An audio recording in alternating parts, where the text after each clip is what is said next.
एक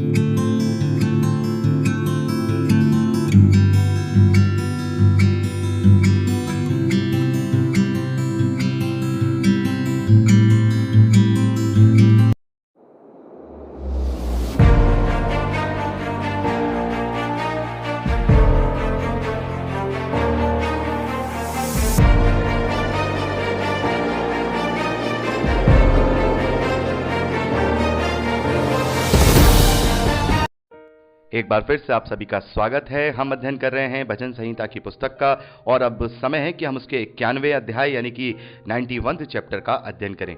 मेरे प्यारे भाई बहनों, ये अध्याय विजडम सैम यानी कि बुद्धि और ज्ञान की श्रेणी में आता है, और ये परमेश्वर की महिमा का भजन है, जिसमें परमेश्वर हमारा रक्षक है उसका वर्णन किया गया है कि परमेश्वर हमारा शरण स्थान है, परमेश्वर हमारा गढ़ है, हम उस पर ही भरोसा रखते हैं और वही हमें हर एक जाल से, हर एक महामारी से, हर एक परेशानी से, हर एक डर से, हर एक भय से बचाता है।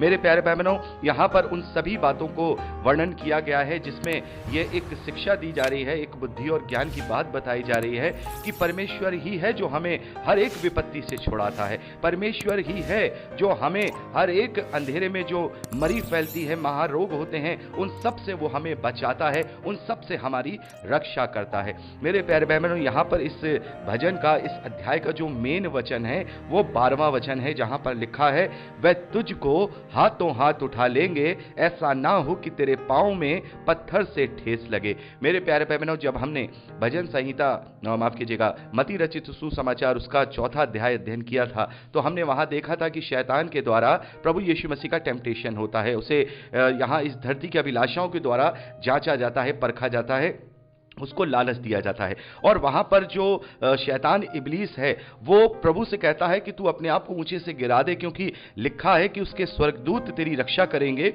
और वो तुझे हाथों हाथ उठा लेंगे, ऐसा ना हो कि तेरे पांवों से तुझे पत्थर से ठेस लगे। और प्रभु यीशु मसीह वहां उस इब्लीस शैतान को जवाब देते हैं कि ऐसा भी लिखा है कि तू अपने परमेश्वर, अपने प्रभु परमेश्वर की परीक्षा ना कर। तो मेरे प्यारे भाई बहनों, हम इस जब भजन को पढ़ते हैं तो इसमें परमेश्वर के बहुत ही अद्भुत कार्यों का वर्णन दिया गया है, जिसमें यह भी लिखा गया है कि वह अपने दूतों को तेरे निमित्त यह आज्ञा देता है कि जहां तू कहीं जाए वो तेरी रक्षा करेगा और तुझे हाथों हाथ उठा लेगा ताकि तेरे पांवों पत्थर से ठेस न लगे। तो मेरे प्यारे भाई बहनों, इस वचन को लेकर के यहां हम क्या देख रहे हैं कि जो इब्लीस शैतान है वो प्रभु को भरमाने की कोशिश कर रहा है। प्रभु को यह कह रहा है कि देख, परमेश्वर तो ये कहता है कि परमेश्वर ये कहता है कि वो तुझे कभी तेरे पांवों में पत्थर से ठेस नहीं लगने देगा, वो तुझे हाथों हाथ उठा लेगा, तो अपने आप को ऊंचे से गिरा दे ताकि तू ये जान पाए कि परमेश्वर तुझे उठाता है कि नहीं उठाता है। लेकिन प्रभु ने इसका मूल हमें वहां समझा दिया है। प्रभु ने कह दिया है कि परमेश्वर तो निसंदेह ये सारी बातें अपने लोगों के साथ करता है, लेकिन फिर भी मनुष्य को किसी भी रीति से अपने परमेश्वर की परीक्षा नहीं करनी है। और कई बार मेरे प्यारे भाई बहनों, इस भजन को या इन बातों को मेरे प्यारे भाई बहनों, जब हम कलीसियाओं में आशीष के वचनों के रूप में प्रचार करते हैं, तब हम इस बात का प्रचार नहीं करते हैं। केवल हम लोगों के मन में परमेश्वर की उस एक पिक्चर को, पूरे उस सीन को वहां पर डेवलप करते हैं कि परमेश्वर ऐसा है, परमेश्वर हमारा दृढ़ गढ़ है, परमेश्वर हमारा जो है शरण स्थान है, वो हमें बहेलियों की जाल से बचाता है, महामारियों से बचाता है, और वो ना ही वो हमें किसी परेशानी में या किसी भय में पड़ने देता है। तो वहां पर जब प्रचार किया जाता है तो अधूरा प्रचार किया जाता है। तो वहां क्या होता है, ऐसे लोगों पर शैतान अपने भरमाने वाले जाल फेंकता है, क्योंकि जब उनके जीवन में ताड़ना आती है, जब कभी उनके जीवन में परीक्षा आती है, जब कभी उनके जीवन में इस धरती के ऊंट कटारे वाले जीवन के जो कांटे हैं वो जब आते हैं, तब उनका जो विश्वास है वो परमेश्वर से डगमगाने लगता है,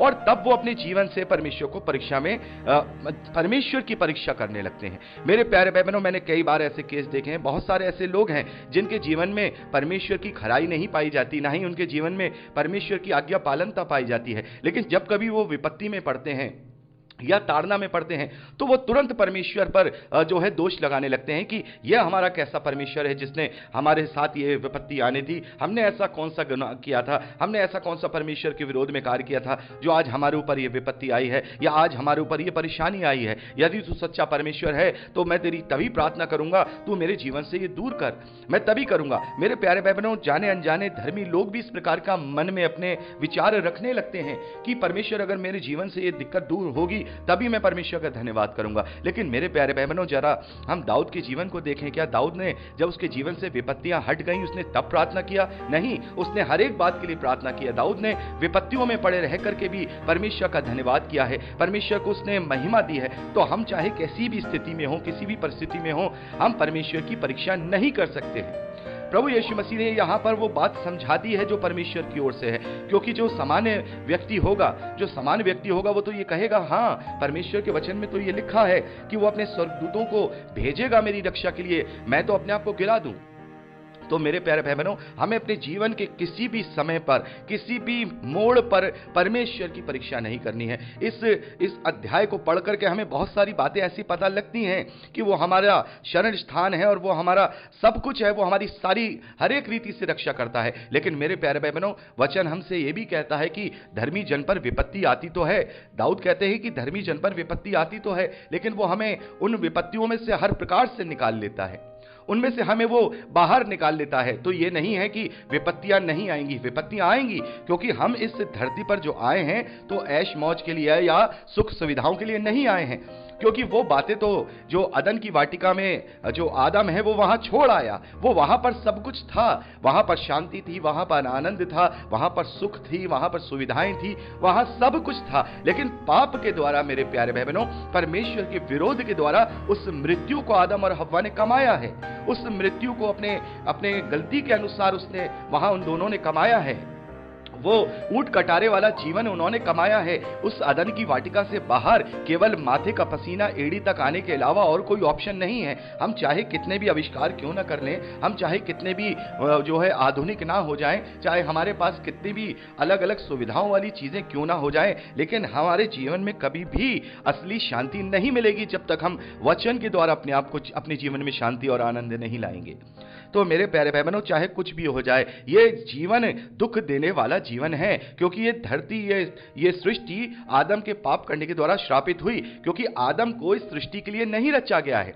मेरे प्यारे भाई बहनों, ये बहुत ही गौर करने वाली बात है और ये बहुत ही सोचने वाली बात है। आप भी कभी सोचते होंगे कि एक मनुष्य ही ऐसा है जो इस सृष्टि में जब तक वो अपने बाहरी चीजों को डेवलप ना करे नहीं रह सकता है। आपने कभी किसी पशु को या किसी जानवर को देखा है कि उसे कपड़ों की जरूरत है, रजाई गद्दों की जरूरत है, पंखे की जरूरत है या कूलर की जरूरत है? वो जिस हैबिटेट में है, हैबिटेट का मतलब जिस वो परिवेश में है, वो वहां पर वो जो जानवर है या जो पशु है वो अपने आप को ढाल लेता है। मेरे प्यारे भाई बहनों, अगर हम बर्फीले जगहों पे चले जाएं, उत्तरी ध्रुव पे चले जाएं, उत्तरी छोर पर चले जाएं पृथ्वी के, तो वहां पर हम देखते हैं कि पोलर बियर होते हैं जो वहां पर माइनस डिग्री, जो माइनस से भी माइनस वहां 30-35 माइनस डिग्री सेल्सियस वहां टेम्परेचर रहता है और वो पोलर बियर जो है वहां पर सरवाइव करता है। जहां पर हम मनुष्य बिना कोट के, बिना अपने जो हमारे जैकेट वगैरह है, अगर हम उन्हीं कपड़े नहीं लेके जाएंगे तो हम सरवाइव नहीं कर सकते हैं। लेकिन परमेश्वर ने उन्हें इस सृष्टि का बनाया था, इसीलिए तो वो पोलर बियर वहां पर सरवाइव करता है। पेंगुइन को देखें, पेंगुइन वहां बर्फ के पानी में सरवाइव करते हैं, बर्फ पर वो चलते हैं, बर्फ पर वो रहते हैं, वो वहां सरवाइव करते हैं। अगर हम देखें रेगिस्तान में ऊंट को देखें तो परमेश्वर ने ऊंट को इस प्रकार से बनाया है कि वो रेगिस्तान में सरवाइव करता है। वहां पर उसकी आंखों में धूल ना जाए तो उसकी एक्स्ट्रा पलकें होती है जिससे कि वो धूल उसकी आंखों में नहीं जाती। लेकिन मनुष्य कहीं सरवाइव नहीं कर सकता जब तक वो बाहरी अपनी एक्स्ट्रा चीजों को अपने साथ ना ले ले। तो इससे ये साबित होता है कि मनुष्य इस धरती का नहीं है, मनुष्य इस धरती और सृष्टि का नहीं है। बहुत सारे वैज्ञानिक तो इन बातों को देखकर, इन सारी चीजों को लगा करके ये तर्क देते हैं कि हम एलियन हैं। वाकई में ही हम एलियन हैं, लेकिन हम वो वाले एलियन नहीं हैं जो साइंटिस्ट कहते हैं, बल्कि हम वो वाले एलियन हैं कि हम इस सृष्टि के लिए बने ही नहीं थे। हम तो अदन की वाटिका में परमेश्वर की सहभागिता के लिए रचे गए थे। तो मेरे प्यारे भाई बहनों, हम इस सृष्टि के नहीं हैं। इसी कारण से हमें इस धरती पर चाहे हम कुछ भी कर लें, हमें दुख, तकलीफ, परेशानियां लगी रहेंगी, परेशानियां होती रहेंगी। मेरे प्यारे भाई बहनों, हमारे जीवन में वो सारी बातें लगी रहेंगी क्योंकि हम इस धरती के नहीं हैं, इसलिए ये धरती हमारे कारण श्रापित हुई। इस सृष्टि का जितना भी हम देखते हैं जो बैलेंस है, वो क्या किसी पशु के द्वारा बिगाड़ा गया है? आप देखिए, जंगल में अगर सारे जानवर रह रहे हैं, वहाँ मांसाहारी जानवर भी हैं, शाकाहारी जानवर भी हैं, वहाँ हर एक प्रकार के जानवर हैं और वो वहाँ पर अपना जीवन जीते हैं, अपनी जीवन की साइकिल को पूरा करते हैं। लेकिन मनुष्य क्या करता है? उस सृष्टि को बिगाड़ता है, उस सृष्टि को बिगाड़ता है। उस साइकिल में उसका कोई योगदान नहीं है। अगर इस जीवन की साइकिल में मनुष्य का कोई योगदान है तो केवल बिगाड़ने का योगदान है। जहां जाता है वहां परमेश्वर की सृष्टि को बिगाड़ने लगता है, क्योंकि यह सृष्टि मनुष्य के पाप के द्वारा क्या हुई? श्रापित हुई है। तो मेरे प्यारे भाई बहनों, इसीलिए हमें इस जीवन में तो तकलीफ और परेशानियों को झेलना ही है, वो तो आएंगी ही आएंगी, अगर लेकिन परमेश्वर रक्षा करने वाला है। यदि हम उसकी परीक्षा ना करें, अपना जीवन बिल्कुल परमेश्वर के रास्ते पर चलाएं, परमेश्वर पर भरोसा रखते हुए अपने जीवन को जिएं, तो विपत्ति तो आएगी, लेकिन वो हमें हर विपत्ति से छुड़ा लेगा। और अगर वो छुड़ाता भी नहीं है तो भी परमेश्वर की इच्छा हमारे जीवन में पूरी हो, क्योंकि उसने जो कल्पनाएं हमारे लिए रखी हैं वो इस सृष्टि की नहीं रखी हैं, इस धरती की नहीं रखी हैं, क्योंकि उसने हमें इस धरती के लिए नहीं रचा है। भले ही उसने हमें इस सृष्टि के मिट्टी के तत्वों से मिलकर के बनाया है ताकि हमारी परीक्षा हो, लेकिन फिर भी उसने उसका जो हमारा बनाने का जो प्रायोजन है वो ये नहीं है कि हम इस सृष्टि में अपने जीवन को जी करके मर जाएं, बल्कि हम उसकी सहभागिता में रहें। तभी तो उसने इतना बड़ा दाम चुकाया मेरे प्यारे भाई बहनों। तभी तो उसने अपने इकलौते पुत्र को इस धरती पर भेजा, ताकि जो कोई उस पर विश्वास करे वो नाश ना हो और अनंत जीवन पाए। हम पापी होने के बावजूद भी हमारे पापों से छुटकारा उसने हमें इस अद्भुत युक्ति के द्वारा दिया है मेरे प्यारे भाई बहनों। तो उसकी प्लानिंग्स ये है कि हम अनंत काल तक इस धरती की सड़ाहट से छूट जाएं। पतरस कहते हैं कि हम प्रभु यीशु मसीह में होकर इस धरती की सड़ाहट से छूट जाते हैं और परमेश्वर के स्वभाव के, परमेश्वर के गुणों के संभागी बन जाते हैं। तो मेरे प्यारे भाई बहनों, हम परमेश्वर के समरूप में, समानता में रचे गए हैं। उन स्वभाव को, अपने उस गुणों को हमें डेवलप करना है जो हमारे भीतरी मनुष्य तत्व में है। यह बाहरी मनुष्य तत्व तो इस धरती का सड़ाहट वाला इस मिट्टी का शरीर है जो इस सृष्टि में मिल जाएगा और खत्म हो जाएगा, नाश वाने इसका कोई भी अस्तित्व नहीं रहेगा।